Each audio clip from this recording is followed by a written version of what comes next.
Firman Tuhan hari ke-170 2024, Kitab Yosua pasal 22 ayat 39, perikop mendirikan mezbah dekat sungai Yordan adalah untuk tetap setia pada Tuhan Allah dan membangun persaudaraan sejati pada keturunan Yakub.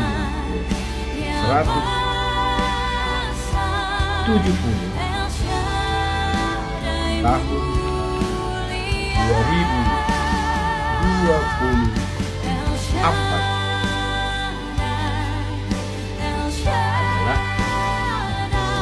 diambil dari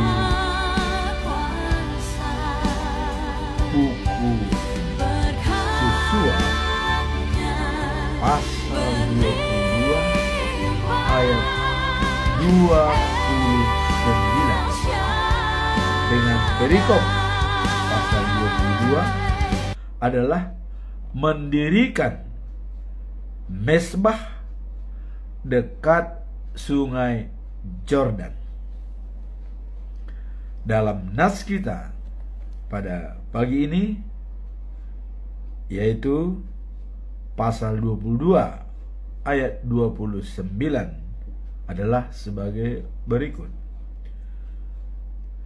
Jauhlah daripada kami untuk memberontak terhadap Tuhan dan untuk berbalik daripada Tuhan pada hari ini dengan mendirikan mezbah untuk korban bakaran, korban sajian atau korban sembelihan, mezbah yang bukan mezbah Tuhan Allah kita yang ada di depan kemah sucinya. Itulah nats kita pada pagi hari ini. Nah, kemudian dalam bacaan pagi itu surat daripada Paulus kepada jemaat Korintus yang kedua pasal 11 ayat 7 sampai dengan 11. Paulus dan rasul-rasul palsu. Dan untuk malam, bacaan malam yaitu juga surat daripada Rasul Paulus kepada jemaat di Rom pasal 5 ayat 1 sampai dengan 5. Berbaik kembali dengan Allah.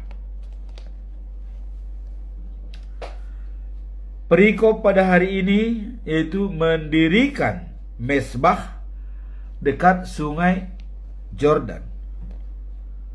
Mengapa mendirikan mezbah? Dan kita tahu bahwa mendirikan mezbah dekat sungai Yordan tidak selalu didukung dalam pandangan Kristen.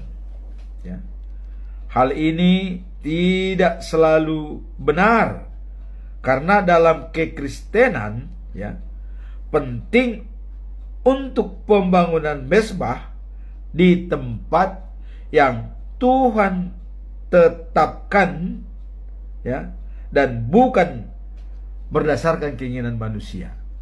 Itulah sekilas tentang pendirian mezbah tersebut. Nah, kemudian kita coba dalami ya apa sebenarnya kronologis daripada pendirian mezbah ini dekat dengan sungai Yordan ya. Nah, jadi kita lihat di sini dalam Yosua pasal 22 ayat 10, ketika mereka sampai daerah sungai Yordan di tanah Kanaan, suku Ruben, suku Gad dan separuh Manase mendirikan mezbah di sana. Dalam perjanjian lama ya, syarat mendirikan mezbah itu ada dalam kitab Keluaran pasal 20 ayat 24. ya. Kau buatlah bagiku mezbah dari tanah, dan persembahkanlah di atasnya korban bakaran dan korban keselamatanmu, kambing, dombamu, dan lembu, dan sapimu. Pada setiap tempat yang kutentukan menjadi tempat peringatan bagi namaku, aku akan datang kepadamu dan memberkati engkau. Nah, jadi jelas memang ya, mezbah itu harus ditentukan oleh Tuhan di mana. Nah, terus bagaimana dengan pendapat daripada Ruben, Gad, dan Manasye ini?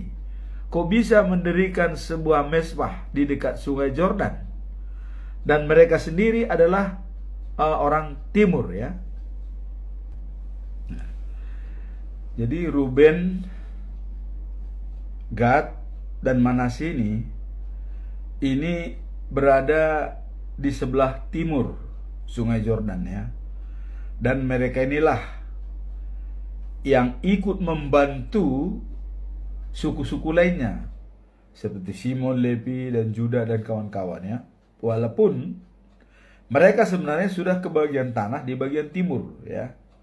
Nah, jadi tapi Yosua mengatakan, jangan hanya memikirkan diri sendiri. Kalian semua harus ikut lagi berperang ya, melawan bangsa Moab. Nah, walaupun istri-istri mereka sudah tinggal, karena sebelah timur itu lebih dulu ditemukan. Kemudian mereka ikut berperang bersama dengan teman-temannya ya. Nah, sampailah mereka di menyeberangi Sungai Yordan ya. Nah, kita tahu mereka dalam menyeberangi Sungai Yordan itu juga Tuhan memberikan keajaiban. Sungai itu dikeringkan supaya mereka bisa berjalan ya. Nah, kemudian kalau kita lihat apa sih kronologis daripada pendirian ya mezbah oleh 3 suku tadi dengan gagasannya ya.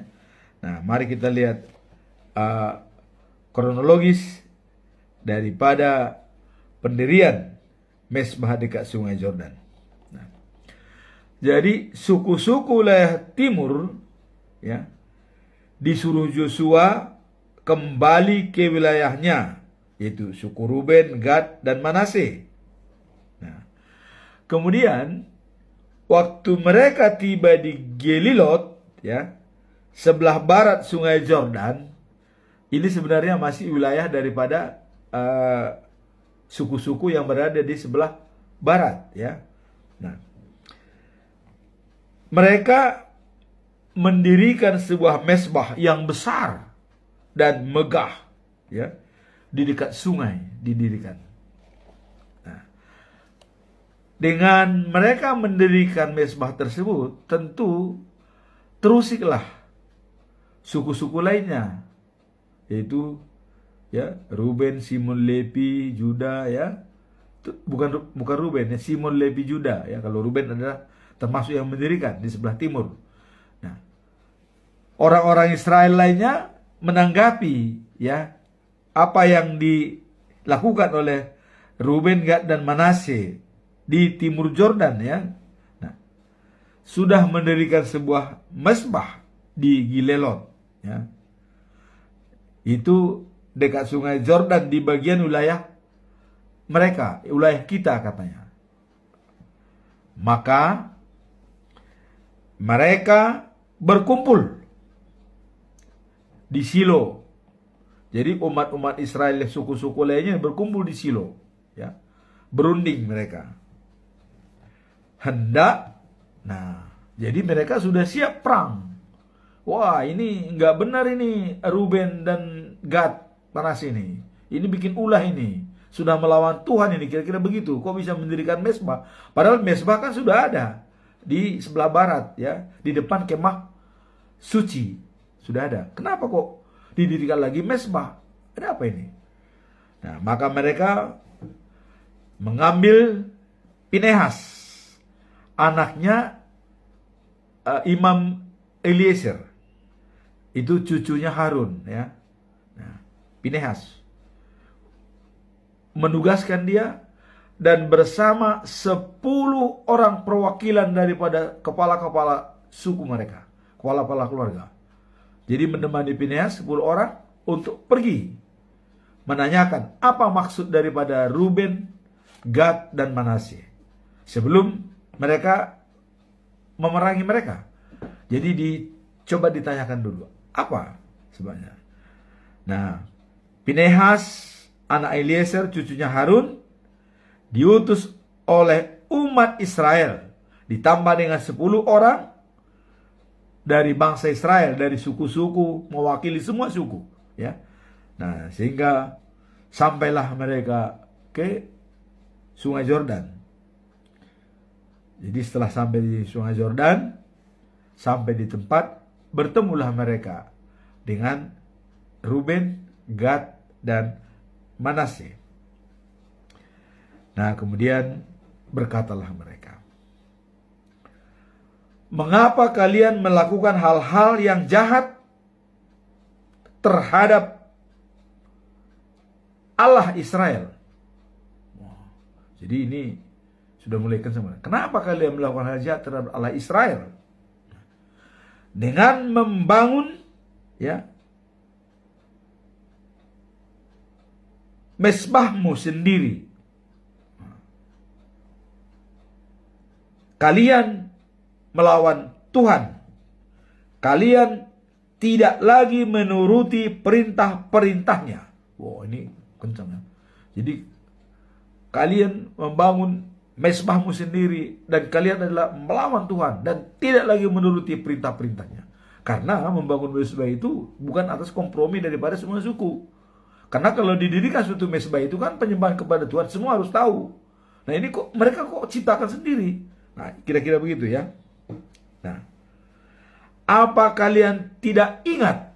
Wah, mulai. Jadi diungkitlah latar belakang. Apa kalian tidak ingat? Ya. Dosa kita di Peor katanya. Nah, apa itu dosa di Peor? Kita tahu di Peor itu bahwa Israel bersekutu dengan perempuan-perempuan Moab, ya, dan menyembah berhala. Itu yang terjadi di Peor, sehingga Tuhan itu sangat marah.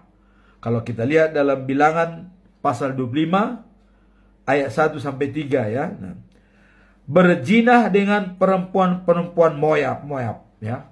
Berjinah dengan perempuan Moab yang sangat dibenci oleh Tuhan Allah, karena Moab itu adalah merupakan musuh yang harus dilenyapkan oleh bangsa Israel. Kemudian ayat 3 katakan, menyembah Baal yang ada di Peor. Ya. Jadi menyembah dewa-dewa berhala di Peor, Baal Peor, ya, sehingga Allah sangat murka. Nah, mereka bilang pada waktu itu kita dihukum Tuhan dengan suatu wabah penyakit, walaupun kita umatnya sendiri. Jadi Tuhan menghukum dengan penyakit, ya. Nah, sampai sekarang kita menanggung sebabnya. Apakah itu belum cukup? Nah, itu dikatakan oleh Pinehas sebagai wakil daripada Israel yang suku-suku lainnya kepada Ruben dan Gad. Nah, sekarang apakah kalian mau membelakangi Tuhan lagi? Jadi dengan pengalaman itu yang sudah Tuhan marah itu kepada kita, apakah kalian mau mengulangi seperti itu? Nah, kira-kira begitu ya. Nah, kalau hari ini kalian melawan Tuhan, ingat katanya, besok Ia akan marah kepada seluruh umat Israel, bukan hanya pada kalian. Sebab akibatnya Israel, satu orang berbuat salah itu bisa semua dihukum. Bisa semua dihukum. Nah, jadi artinya mereka sangat takut sekali kalau ini bisa berakibat fatal bagi suku-suku lainnya. Karena ya Tuhan, kenapa Tuhan mau hukum-hukum lain? Karena kenapa? Sama dengan kenapa kamu tidak ingatkan? dia membuat itu. Kira-kira begitu. Jadi hukum juga Tuhan. Jadi walaupun seorang berbuat, Tuhan bisa menghukum semua. Karena mereka harus saling menopang, saling mendukung, saling melengkapi. Ya, tidak akan terjadi seorang pemberontak ya kalau mereka bersatu. Kira-kira begitu. Nah, jadi Tuhan itu walaupun seorang bersalah, itu bisa semuanya dihukum. Ya, bisa semuanya. Karena Tuhan menganggap kenapa tidak ada mengingatkan temannya? Kenapa membiarkan temannya berbuat tidak baik? Nah, jadi ini juga perlu bagi kita. Kalau ada teman kita yang berbuat tidak baik, sebaiknya kita menegur. Apalagi pimpinan jemaat. Kalau ada jemaat yang berbuat salah, ya, tidak pernah diperingatkan, itu adalah kesalahan pimpinan jemaat. Tapi kalau sudah diingatkan, dia berbuat salah, itu bukan kesalahan daripada pimpinan jemaat. Tapi kalau pimpinan jemaat tidak pernah mengingatkan kepada jemaatnya, jemaat berbuat salah, itu dosanya bisa pada pimpinan jemaat yang dipertanggungjawabannya. Maka hati-hati sebagai pimpinan jemaat, harus benar-benar tahu dan mengerti semua umatnya. Itulah makanya perlu sosialisasi ya untuk bersilaturahmi dengan semua umat yang ada di bawahnya. Nah, maka dulu Musa itu membuat suatu jetro kan, ya, dibagi-bagi, ya, sekian sektor. Nah, sekarang ini sektor bagi wilayah-wilayah supaya semua jemaat itu kebagian pemberitaan firman Tuhan. Nah, kira-kira begitu. Nah, jadi ini dikatakan oleh Pinehas kepada mereka, sekarang apakah kalian mau membelakangi Tuhan lagi? Kalau hari ini kalian melawan Tuhan, besok Ia akan marah kepada seluruh umat Israel. Jadi kepada seluruh, bukan hanya kepada kalian.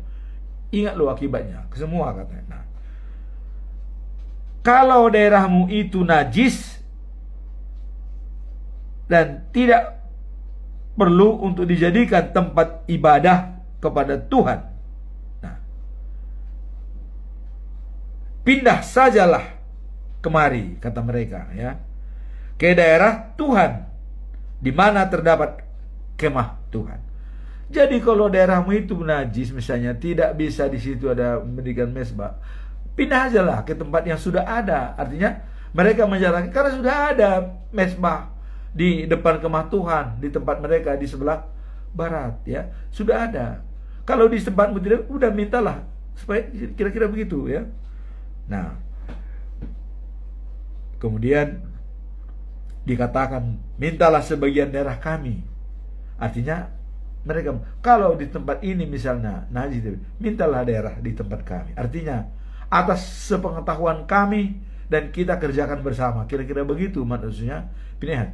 Jadi semua suku itu tahu kalau mendirikan sebuah mezbah tidak sembarangan mendirikan mezbah itu, ya. Karena Tuhan juga akan menentukan di mana tempatnya. Ya, kalau didirikan mezbah, Tuhan tidak pernah hadir di situ, kan sia-sia, percuma, ya.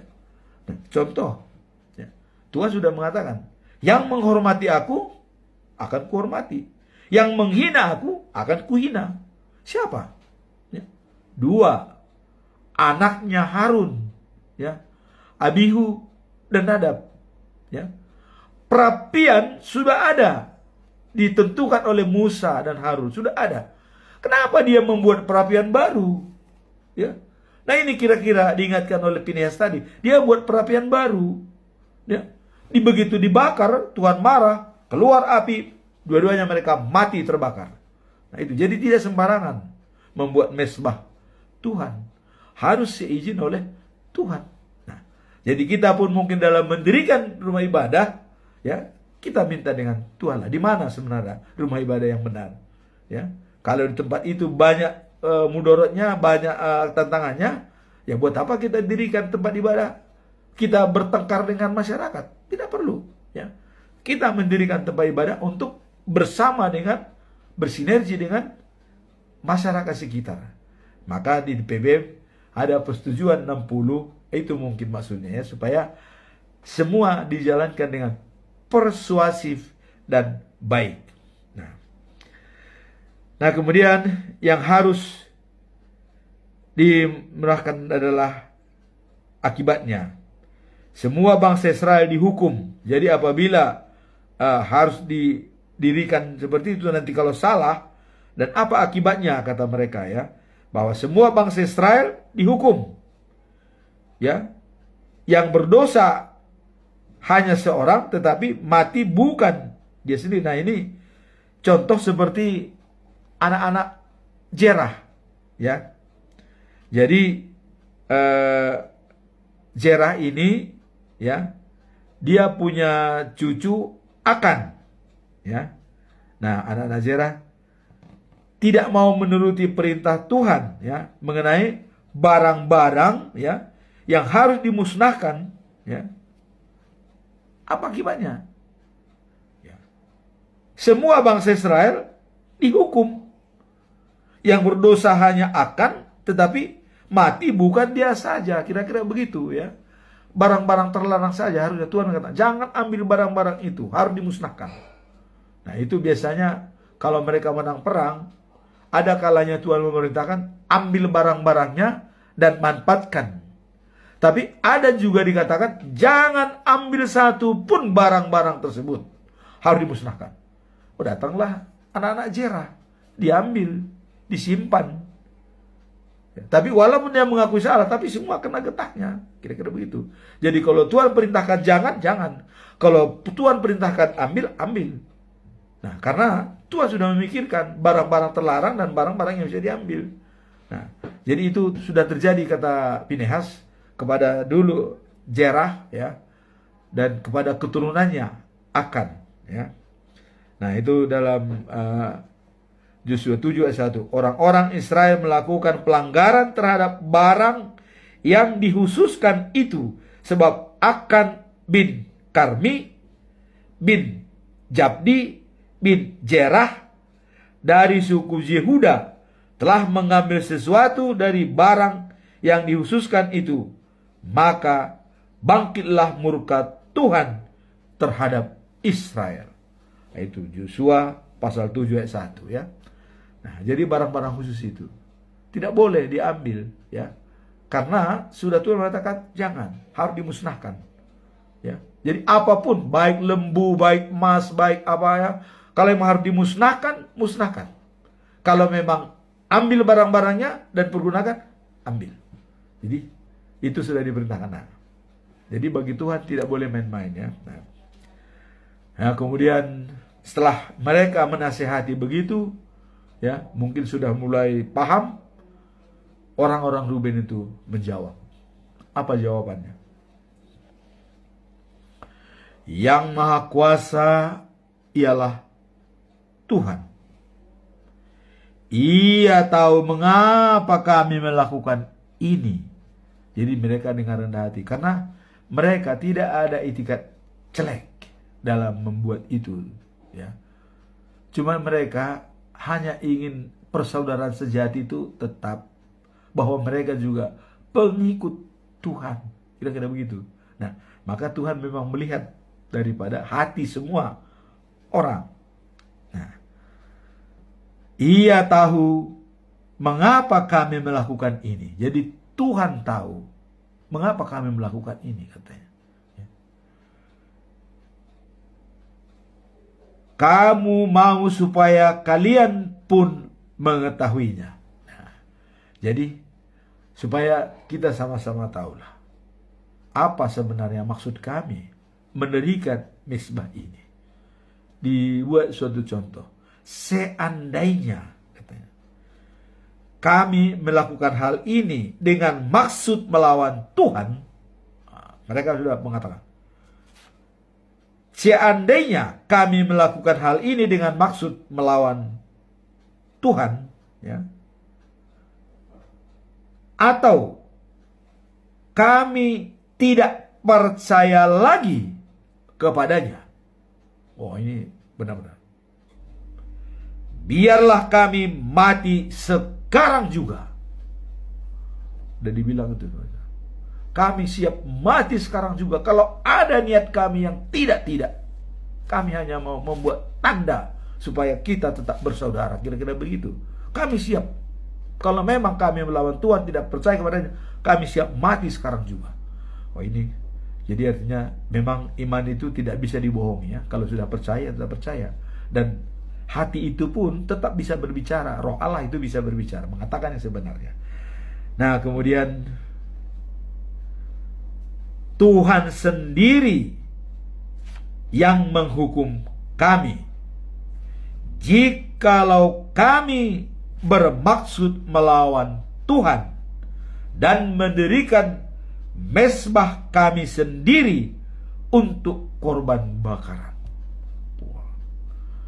kami sendiri akan dihukum oleh Tuhan. Kalau kami bermaksud untuk melawan Tuhan dan mendirikan mezbah kami sendiri, artinya kita tidak lagi kebersamaan, biarlah Tuhan menghukum kami, katanya. Bukanlah itu maksud kami. Jadi mereka mengatakan, bukan itu maksud kami. Kami mendirikan mezbah bukan untuk kami sendiri, untuk korban, tidak. Artinya memisahkan diri dari teman-teman kami, suku-suku lain yang di barat. Ya, kami di sebelah timur, kalian di barat. Bukan itu maksud kami. Maka dijelaskan oleh mereka, saudara-saudara, kami mendirikan mezbah itu karena kami khawatir. Kami khawatir nanti keturunan kami, ya, kalian akan berkata kepada kami. Nah, jadi mereka khawatir apabila tidak mendirikan ini, tidak ada tanda di sebelah timur buat mereka, ya, nanti keturunan kami, ya, akan dicap oleh keturunan kalian. Nah, akan berkata kepada keturunan kami, dia bilang begini, kalian tidak punya hubungan apa-apa dengan Tuhan Allah Israel. Wah, ini yang ditakutkan ini. Jadi kalau sudah dicap nanti suku yang 9 lagi kepada 3 suku ini, Ruben, Gad, dan Manase, dicap oleh keturunan daripada 9 lagi, kalian tidak punya hubungan apa-apa dengan Tuhan. Itu yang ditakutkan sebenarnya. Maka mereka mendirikan mezbah. Lihat, ia menempatkan sungai Jordan ini di tengah-tengah kita. Jadi sudah ada sungai Jordan di tengah-tengah kita, katanya, ya. Justru untuk memisahkan kami dengan kalian, orang-orang Ruben dan Gad. Jadi adanya sungai di tengah-tengah ini memisahkan kami dengan kalian, sehingga tidak ada, kami dianggap tidak punya Tuhan, tidak punya apa-apa dengan Tuhan. Itu kira-kira nanti keturunan akan mencap kami, kira-kira begitu, ya. Itulah maksudnya. Nah, dengan anggapan kalian tidak, ya, menggerai apa-apa dengan Tuhan, tidak punya hubungan apa-apa dengan Tuhan, maka apa yang akan terjadi nanti? Jadi kalau seandainya keturunan mengatakan kepada keturunan kami bahwa kami tidak punya hubungan apa-apa dengan Tuhan, wah, mampuslah kami, ya. Itu kira-kira selesailah hubungan kita, karena kita sudah dipisahkan dengan sungai Jordan. Kalian di sebelah barat, kami sebelah timur. Nah, kalau tidak ada tanda bagi kami yang bisa sama dengan kalian yang sudah ada di barat, ya, apa nanti kata keturunan kalian kepada kami? Kalau itu dicap kami seperti itu dan tidak ada bukti, ya, kami bisa hilang. Nah, kira-kira begitu, ya. Nah, tentulah keturunan kalian akan membuat keturunan kami berhenti beribadah kepada Tuhan. Jadi lebih risiko lagi, nanti kalian tidak punya apa-apa dengan Tuhan. Jadi kalau beribadah pun di tempatnya yang di sebelah barat, nanti diusir. Nggak ada, kalian nggak ada hubungan dengan Tuhan. Nah, kira-kira itu yang dikhawatirkan oleh 3 suku ini, ya, karena sudah berpisah, karena dipisahkan oleh sungai Jordan, sebelah barat, ya, dan sebelah timur. Nah, itu yang dikhawatirkan oleh 3 suku tersebut, ya. Nah, jadi dia bilang, kami mendirikan mezbah bukan untuk korban bakaran atau untuk persembahan-persembahan kami, tetapi, nah, jadi tegas, untuk menjadi tanda bagi kita, kedua belah pihak, dan bagi keturunan kita di kemudian hari, bahwa betul-betul kami ini beribadah kepada Tuhan di kemahnya.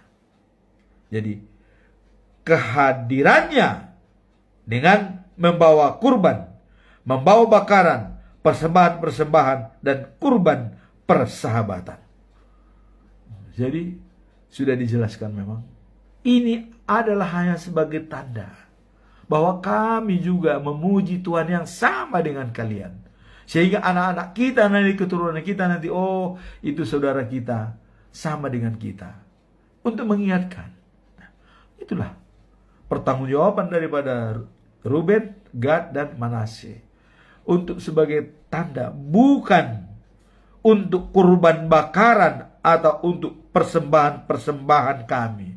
Jadi bukan untuk kurban bakaran dan persembahan, tapi hanya sebagai tanda bahwa kami juga sama, karena di tempat kalian sudah ada, ya, sudah ada mezbah di depan kemah suci itu. Nah, kami juga, kenapa kami dirikan ini, supaya ada juga, ya, ini hanya sebagai tanda, supaya nanti kalau kita ini sudah meninggal semua, cucu-cucu kita akan melihat, oh iya, ternyata 3 suku yang di seberang sana, sebelah timur, ternyata itu adalah sama dengan kita, menyembah Tuhan Allah. Buktinya mezbahnya sama dengan mezbah kita. Itulah jawaban daripada Ruben dan Gad dan Manasye, ya. Nah, kemudian dengan demikian dikatakan, keturunan kalian tidak akan berkata bahwa keturunan kami tidak punya hubungan apa-apa dengan Tuhan. Jadi dengan dibuatnya tanda itu, tidak ada lagi berkata bahwa itu tidak menyembah Tuhan, karena ada mezbah. Oh, itu juga sama dengan kita. Itulah jawaban daripada Ruben, Gad, dan Manasye. Jadi maksud kami, seandainya keturunan kalian berkata demikian, maka keturunan kami dapat berkata, lihatlah mezbah itu. Jadi didirikannya mezbah itu sebagai saksi hidup persaudaraan sejati antara suku Ruben, Gad, dan separuh Manasye, dan juga Simon, Levi, Juda, Isasar, Jebulon, dan lain-lain, ya. Jadi itu merupakan sebagai tanda, lambang bahwa kita adalah bersaudara, menyembah Tuhan yang sama. Itulah kira-kira dalam jawaban mereka kepada utusan daripada 9 suku Israel yang diwakili oleh Pinehas dan 10 orang kepala-kepala suku dari antara umat Israel. Sehingga nenek moyang kami mendirikan sebuah mezbah yang serupa dengan mezbah Tuhan, bukan untuk korban bakaran dan persembahan, tetapi sebagai tanda bagi kita kedua belah pihak antara timur dan barat. Jadi untuk menyatukan timur dan barat, didirikanlah mezbah itu sebagai lambang. Dan dikatakan, ya, inilah jawaban ayat hari ini, ya, inilah jawabannya. Percayalah, diyakinkan, kami tidak mau melawan Tuhan atau berhenti, ya, mengabdi kepadanya, ya, dengan mengambil mezbah lain untuk korban bakaran atau korban gandum atau untuk persembahan. Nah, sedangkan mezbah Tuhan Allah kita sudah ada di depan kemah suci dan di situ hadir Tuhan. Nah, jadi artinya dia tetap mengatakan kalau mezbah yang sebenarnya sudah ada mezbah kita, ini hanya sebagai tanda. Karena kita di menyeberang sungai. Kami sebelah timur, kalian di sebelah barat. Maka tidak ada lagi nanti perkataan-perkataan bahwa mereka tidak punya Tuhan. Nah, dengan ini. Nah, kira-kira. Nah, dan inilah ayat hari ini. Yosua pasal 22 ayat 29 mengatakan, jauhlah daripada kami untuk memberontak terhadap Tuhan dan untuk berbalik daripada Tuhan pada hari ini dengan mendirikan mezbah untuk korban bakaran, korban sajian atau korban sembelihan, ya. Mezbah yang bukan mezbah Tuhan Allah kita yang ada di depan kemah suci. Nah, jadi kami dirikan mezbah itu bukan mezbah Tuhan, tetap mezbah Tuhan. Kira-kira begitu pendapat mereka. Jadi dia kan tidak melawan Tuhan. Nah, kemudian setelah itu, nah dengan jawaban itu, maka pada hari itu terciptalah persaudaraan yang sejati kembali antara suku-suku keturunan Yakub yang di sebelah timur dan juga di sebelah barat. Jadi semua, ya, pengikut Ruben dan kawan-kawan, yaitu Gad dan Manasye, ya, didengar oleh Pinehas anak Eleazar, ya, dan ke-10 wakil-wakil daripada suku-suku tadi, dan mereka sangat puas. Nah, dengan demikian dibilang, sekarang kami tahu Tuhan menyertai kita, kata Pinehas, ya. Tuhan menyertai kita karena kalian tidak melawan Dia. Kalian telah menyelamatkan Israel dari hukuman Tuhan. Maka mereka pulang. Nah, jadi artinya dengan demikian, ternyata paradigma kami tadi yang kami harus mau menggembur kalian, bisa kami terima dengan baik, kira-kira begitu. Jadi akhirnya mereka sangat akrab, ya. Mereka pulang dan mereka berjabat tangan dengan baik-baik, sehingga itu merupakan sejarah bagi Israel. Itulah ayat hari ini dalam perikop mendirikan mezbah di dekat sungai Jordan. Sekarang kita masuk ke dalam bacaan pagi, yaitu surat daripada Paulus yang kedua ke jemaat Korin, pasal 11 ayat 7 sampai 11. Nah, Paulus dan rasul-rasul palsu. Nah, surat Paulus ke jemaat Korintus, ya. Kenapa Paulus mengirim surat ini dengan tegas kepada jemaat di Korintus? Karena Paulus sangat khawatir, ya. Dia sangat worry kepada jemaat Korintus yang baru bertumbuh imannya, yang sudah suci, yang sudah dibina selama ini, ya. Dengan adanya ajaran-ajaran palsu, ya. Nah, jadi rasul-rasul palsu tersebut bisa mengajarkan Yesus, tapi bukan Yesus yang diajarkan oleh Paulus. Mengajarkan ajaran-ajaran, tapi bukan ajaran sesuai dengan ajaran yang diberikan Paulus. Itulah maka Paulus sangat khawatir. Nah, kalian masih suci, kata Paulus, dan saya khawatir pikiranmu akan tergoda untuk tidak setia pada Kristus. Jadi sebenarnya menjaga pikiran mereka supaya tidak tergoda, ya, dengan ajaran-ajaran tersebut, ya. Karena ya kita tahu dalam Kejadian 3 pasal 3 ayat 1, ya, ular paling cerdik dari segala binatang. Artinya iblis, ya, cerdik menggoda Hawa, ya, sehingga Adam juga ikut tergoda. Dan itulah awal mula daripada dosa manusia di dunia. Nah, ini yang dikhawatirkan oleh Rasul Paulus. Karena yang diajarkan mereka tentang Yesus bukan Yesus yang kami berikan, bukan yang kami ajarkan. Nah, dan roh dan kabar baik, ya, yang mereka sebarkan, ya, bukan sesuai dengan roh Allah. Nah, kabar baik yang kalian terima bukan kabar baik yang dari Allah. Jadi saya sama sekali tidak merasa lebih rendah dari rasul-rasul yang luar biasa itu. Paulus mengatakan, saya tidak merasa lebih rendah dari mereka, ya, tidak.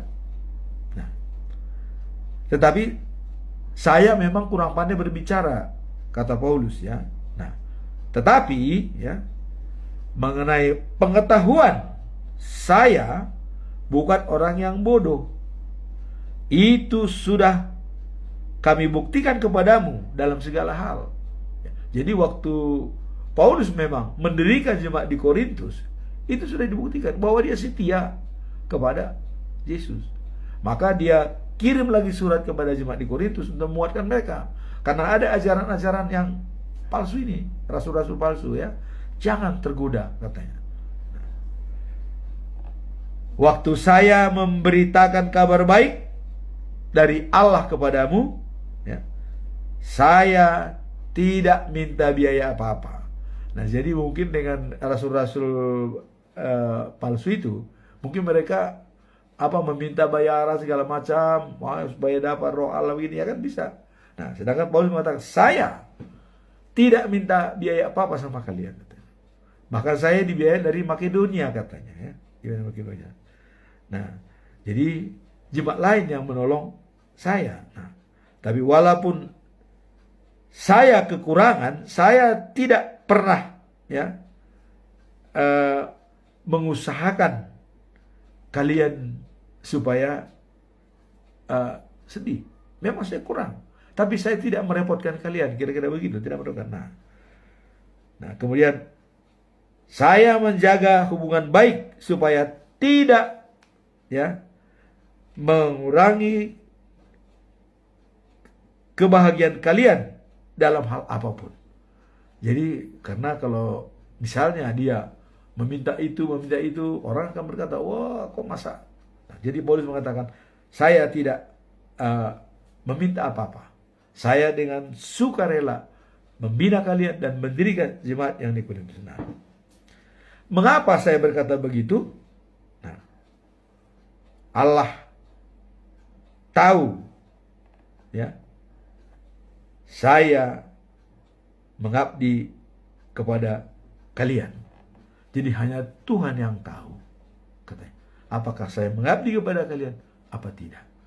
Itulah pemahaman daripada surat Paulus, ya, untuk menguatkan mereka agar tidak terpengaruh oleh rasul-rasul palsu. Itulah kita lihat dalam perikop ini, supaya mereka tetap setia kepada Yesus Kristus sebagai juru selamat dan yang memberikan hidup abadi dan hidup sejati dan kekal.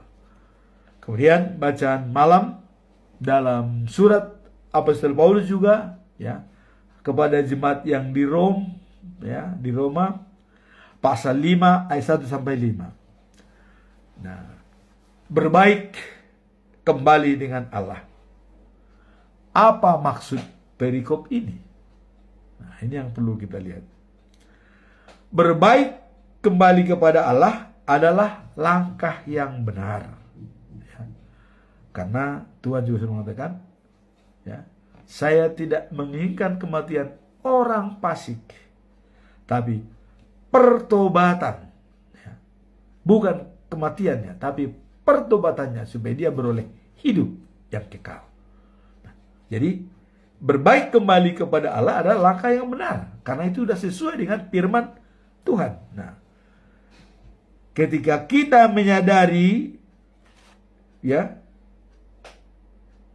kesalahan dan kembali kepada Allah. Jadi menyadari kesalahan dan kembali kepada Allah, itulah yang baik. Nah, kita mengalami kasih setianya ya, yang tak berkesudahan. Jadi kalau kita berbaik kepada Allah, akan menunggu kita kasih setia Allah yang tidak pernah putus dan selalu dipenuhi sepanjang masa. Kalau kita sudah berbaik kepada Allah. Nah, Allah siap memberikan pengampunan ya, dan menerima kita kembali dengan tangan terbuka. Jadi Allah siap menerima kembali dengan pengampunan dan tangan yang terbuka. Ini kita lihat dalam kitab Yesaya pasal yang 1 ayat yang ke-18 dan 19. Dikatakan begini. Marilah, baiklah kita berperkara. Jadi bagi kita yang mempunyai suatu permasalahan atau berperkara, firman Tuhan mengatakan, sekalipun dosamu merah seperti kirmiji, ya, akan menjadi putih seperti salju. Jadi walaupun dosa kita yang sudah merah seperti kirmiji, akan menjadi putih seperti salju. Sekalipun berwarna merah seperti kain kesumba, akan menjadi putih seperti bulu domba. Jadi merah seperti kirmiji akan menjadi putih seperti salju. Walaupun berwarna merah ya seperti kesumba, akan menjadi putih seperti bulu domba. Inilah kalau kita kembali dan berbaik dengan Allah ya. Nah, perikop berbaik kembali dengan Allah ya, Rasul Paulus ya mengatakan, mengirim surat ke jemaat di Rom ya, dikatakan begini. Sekarang kita berbaik kembali dengan Allah karena kita percaya. Nah, kita percaya kepada Allah. Nah, sebab itu maka kita hidup dalam kedamaian dengan Allah. Kedamaian dengan Allah itu melalui siapa? Ya, dalam Yohanes ya 14 ayat 6 dikatakan, akulah jalan, kebenaran, dan hidup. Tanpa melalui aku, tidak ada yang sampai kepada Bapa. Nah, jadi sekarang kita berbaik, ya, kembali dengan Allah karena kita percaya. Oleh sebab itu, maka kita hidup dalam kedamaian dan Allah melalui Tuhan Yesus Kristus, anak tunggal yang dikirimkan oleh Allah untuk menyelamatkan manusia di dunia ini. Nah, oleh sebab itu percaya pada Yesus ya memungkinkan kita mendapat menghayati kasih Allah. Dengan kasih itu kita hidup sekarang. Jadi dengan kita berbaik dengan Allah, ya, memungkinkan kita akan mendapat kasih karunia.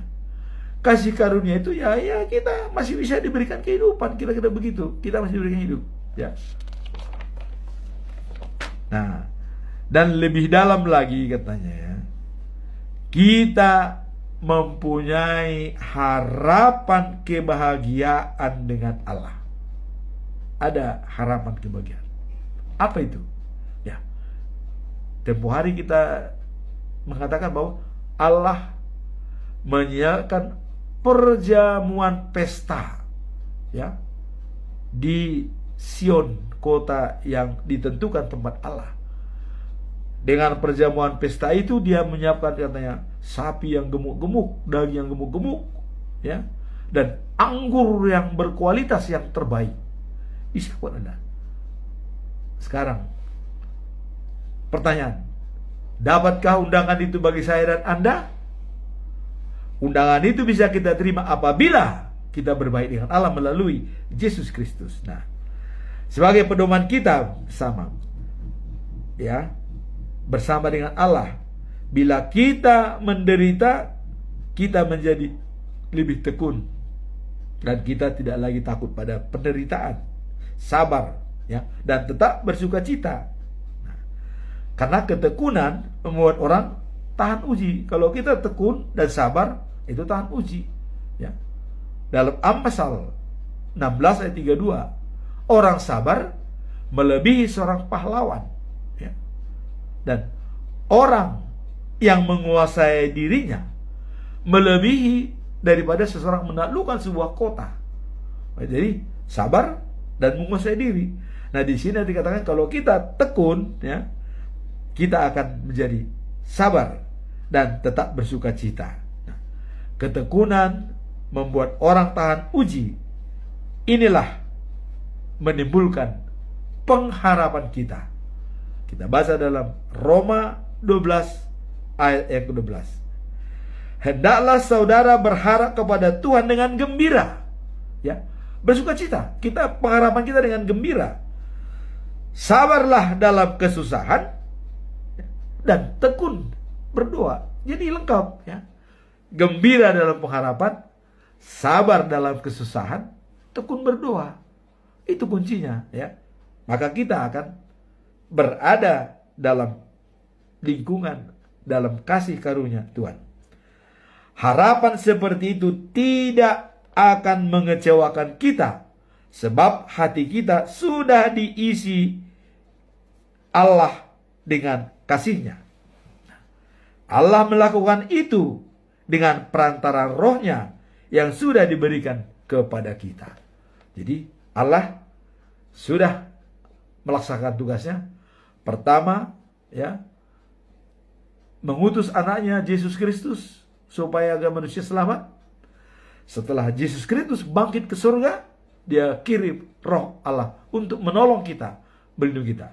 Nah, sehingga Roh itulah yang berada di tengah-tengah kita sampai hari ini. Nah, sebagai kesimpulan kita dalam perikop hari ini, pertama tadi adalah mendirikan mezbah dekat dengan sungai Yordan sebagai tanda kesetiaan kepada Tuhan dan membangun persaudaraan sejati di antara sesama suku bangsa Israel untuk tidak ada sungguh-sungguh di kemudian hari. Wah, itu hebat pemikiran mereka. Itu menjaga itu. Bukan mendirikan mezbah itu untuk berpisah dengan saudara-saudara, tapi itu adalah sebagai tanda karena mereka sudah dipisahkan oleh sungai Yordan, timur dan barat. Tentu di timur sudah ada mezbah, di barat sudah ada mezbah, tentu di timur dibuatlah mezbah, walaupun itu bukan untuk tempat persembahan katanya, ya, tapi bisa dimanfaatkan. Itu hanya sebagai lambang katanya, pertanda. Nah, kemudian dalam perikop yang kedua bahwa Paulus dan rasul-rasul palsu jadi mengingatkan jemaat di Korintus supaya tetap setia kepada Tuhan. Walaupun ada godaan, walaupun ada tantangan, mereka tetap care dan peduli kepada Tuhan. Kemudian perikop ketiga itu berbaik kembali dengan Tuhan, yaitu dengan mengirim Yesus sebagai juru selamat, dan kita akan diampuni. Walaupun dosa kita semerah kirmiji, akan putih seperti salju. walaupun merah seperti kesumba, akan menjadi putih seperti bulu domba. Jadi kita dengan senang hati berbaik dengan Tuhan, maka jiwa kita akan selamat dan bisa mendapat undangan dari Tuhan Allah, undangan perjamuan pesta di Sion yang baru, the news of Jerusalem. Life after life, the news of Jerusalem. Amin. Tuhan memberkati kita semua.